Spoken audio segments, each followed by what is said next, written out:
Buenas tardes compañeros, me presento, mi nombre es Dani Mejía Toro, mi compañera Estefanía González Calle. A continuación les vamos a exponer el texto de la autogestión social en lo que es la práctica comunitaria, lo que han sido las resistencias y la participación de Alejandro Montero. Bienvenidos y espero que les guste. Bueno, para comenzar hablando de autogestión, se nos ocupa mucho en lo que es el ámbito empresarial, educativo y sobre todo en lo que son los programas y proyectos que promueve el Estado, ¿cierto? Sin embargo, para poder comenzar con todo esto tenemos que preguntarnos qué se requiere para colocar en marcha la autogestión. Entonces, a simple vista pareciera que fuera un término como planteado desde una mirada metodológica, ¿cierto? Pero para poderle dar definición a este término tenemos que remontarnos a sus orígenes. La palabra de autogestión viene más destacada por lo que era la libertaria. ¿Cómo así? Desde esos procesos de libertad, de anarquismo, que vienen desarrollados desde principios de Europa, influenciados por lo que fue América Latina, con los anarquistas en la emancipación, tales como la Comuna de París, como la Revolución Española, entre otras experiencias. Hablando también de historia, tenemos el ejemplo de Chile. Chile tiene algunos antecedentes históricos que datan desde el principio del siglo XX, siendo el movimiento obrero iniciador de la autogestión en ese país y que va más como de la mano de lo que fueron los anarcasindicalistas, que produjeron como elementos de autogestión para analizar, a partir de la teoría política anti-autoritaria directamente las empresas. Se evidencia que hoy en día esa palabra de autogestión es muy utilizada, muy nombrada, pero es poco profundizada, a lo que en el texto lo que es Alejandra León se refiere como un término muy obvio, quedando poco claro en sí. Da más espacio como a una multiplicidad de prácticas que tendrían no una conexión como tan directa con lo que es los programas de las empresas y lo del Estado, ¿cierto?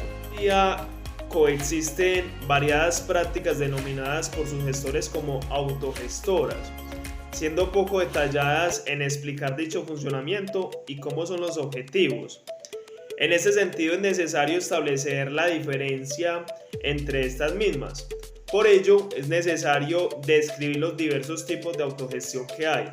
Alejandra León en el texto plantea 6 categorías de autogestión, también sumado a lo que es el análisis de Cristóbal Távilo en el 2007, donde define los términos productivos como políticos y sociales.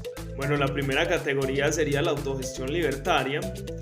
Es el primer sentido de la autogestión que surge en la historia, donde la producción de grupos sin líder, la organización horizontal, la democracia directa y gestión colectiva son el motor de su funcionamiento. Número 2 sería la autogestión estatal, que es generada, promovida por el gobierno, siendo como implementada de arriba hacia abajo, de una forma jerárquica y de plataforma gubernamental, donde el Estado promueve lo que es el desarrollo y el estudio buscando la decisión comunitaria, apuntando solo a una cierta autonomía de las personas dentro de lo que son los límites que otorgaría la dirección gubernamental. Bueno, en la tercera categoría tenemos lo que es la autogestión liberal, que se refiere a la toma de decisión del trabajador en su unidad productiva en el proceso. ¿Como resultado de qué? De la división social del trabajo al interior de la empresa, siendo establecido como un cierto autocontrol del trabajador, que solamente lo utiliza para delegar lo que es el poder, para solo aumentar la productividad e incrementar lo que son las ganancias del empresario, pero sin perder el control de la misma. Siguiente de eso sigue la autogestión sin patrón. Esta está basada como en la que no existe un patrón, un dueño, o que hay un proceso de vaciamiento patronal en las empresas. Autogestión agente externo. promovido y guiado por personas de fuera, otra clase social, nacionalidad, profesión, partido, entre otros, que gerencian la obtención de recursos para la iniciativa y con quienes se configuran relaciones encubiertas de poder. Acá recae la idea de la vanguardia. El dinamismo de esta categoría se presenta porque se puede variar dado a que alguien de afuera puede promocionar la autogestión y en el instante siguiente adoptar un rol de agente externo, de directora o director. Este grupo externo también puede volverse un estado constante de conflictos entre internos y externos en la toma de decisiones. Autogestión microcomunitaria.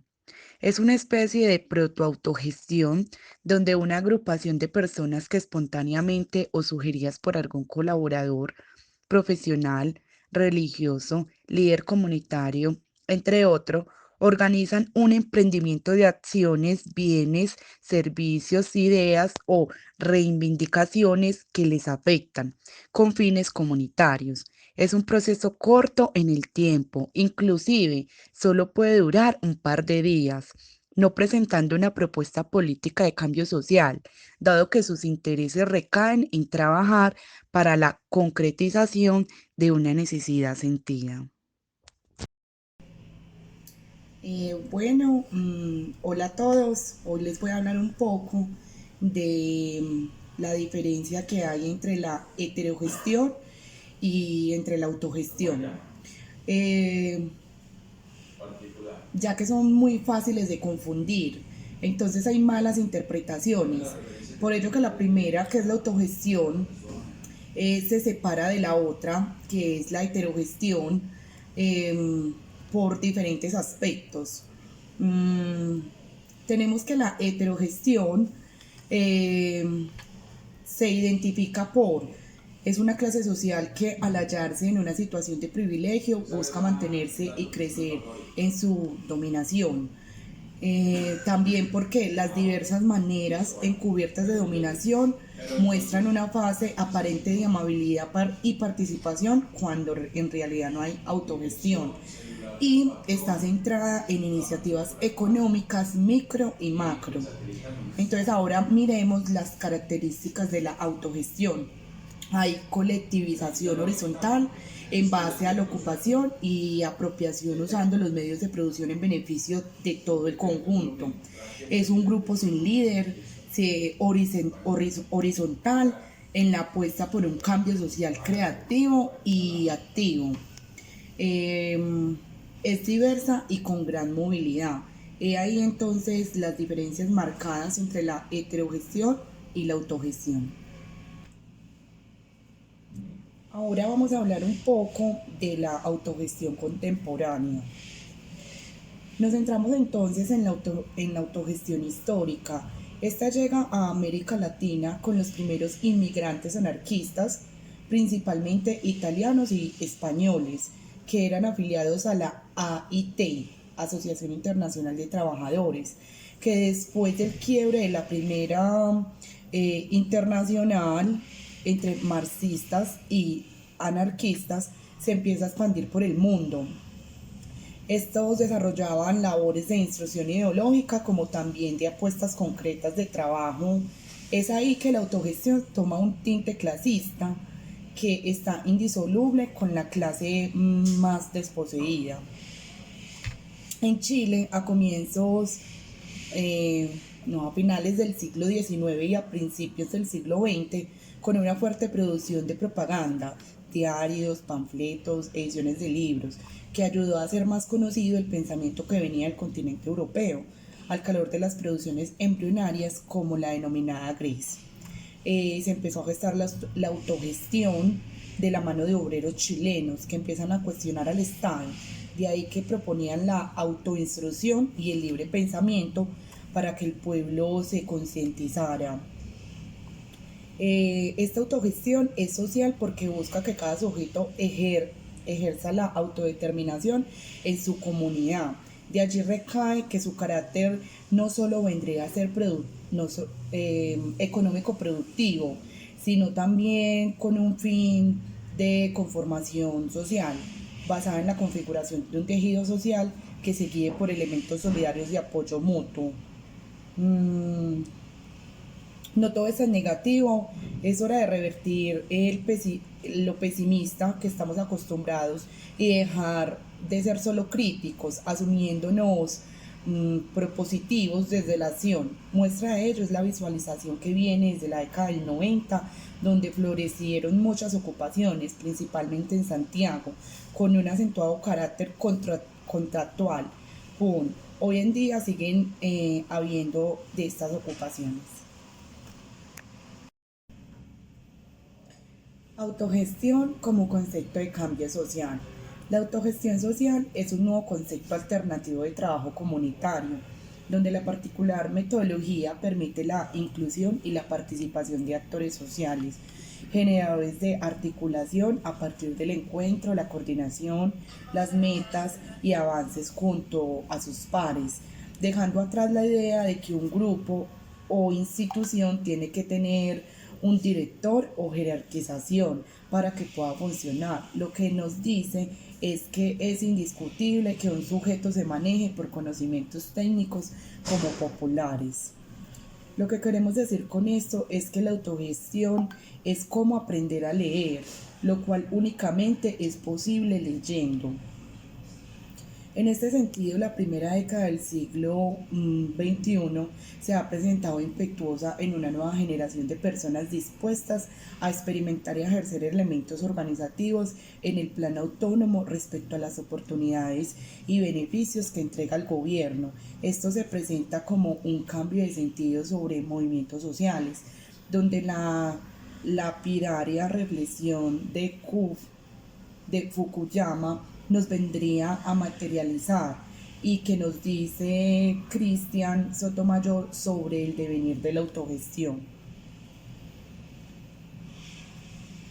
Entonces podemos decir que estamos frente a una nueva metodología en torno a lo comunitario, muy diferenciada de aquella psicología social institucional y discreta, desde su posición ideológica como de su objetividad a ultranza. Claro está que dependerá de estos mismos espacios alternativos al establecimiento de su desarrollo, consistencia, difusión, como también su coherencia y legitimación a lo social. La tarea no parece fácil, pero nuestra posición como estudiantes profesionales tenemos un campo abierto para recorrer y utilizar nuestras herramientas. Así podemos sembrar hoy y cosechar mañana, en pos de un trabajo colectivo con actores sociales dinámicos dispuestos a generar transformación desde la gestación de lazos comunitarios críticos.